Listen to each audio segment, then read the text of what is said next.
Healthcare problems among the African American population.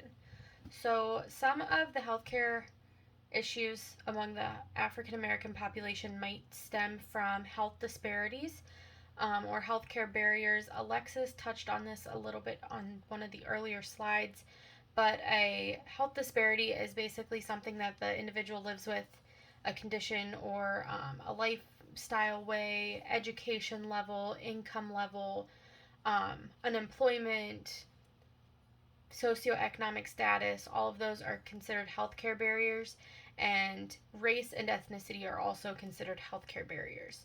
So, with those barriers in place, individuals of the African American population may have a difficult time um, receiving healthcare um, just because of the lack of income, the lack of education. They may be unable to understand the medical terms that are being used. So, as Alexis said, it is very important for us as healthcare workers to keep that in mind when taking care of someone in the African American population.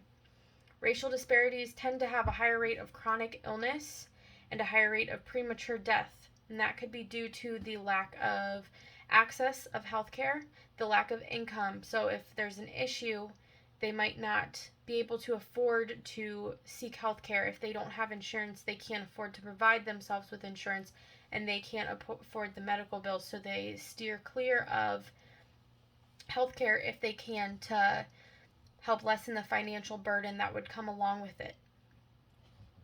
In 2013, infants born in African American mothers experienced the highest rate of infant mortality.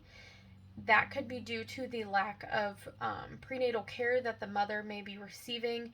Again, that goes back to the healthcare disparities, the lack of income, the low income, the lack of health insurance, and the reduction of financial burden.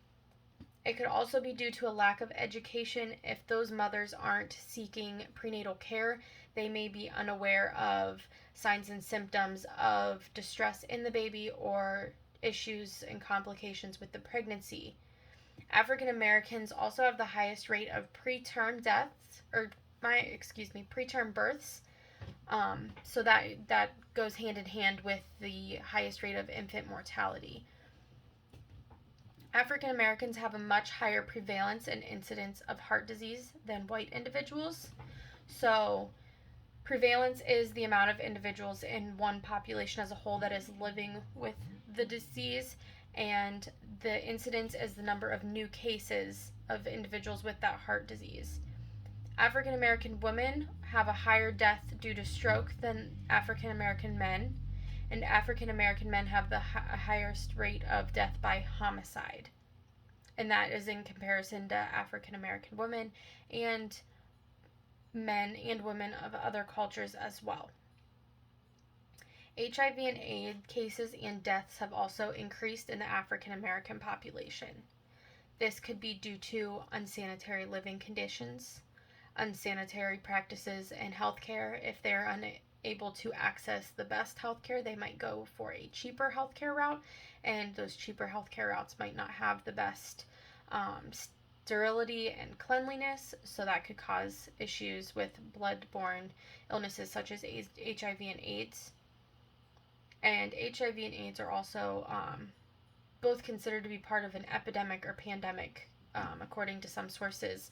And so, just to show that it is rising in the African American population, and that, like I said, that could be due to the increased amount of healthcare barriers in the population.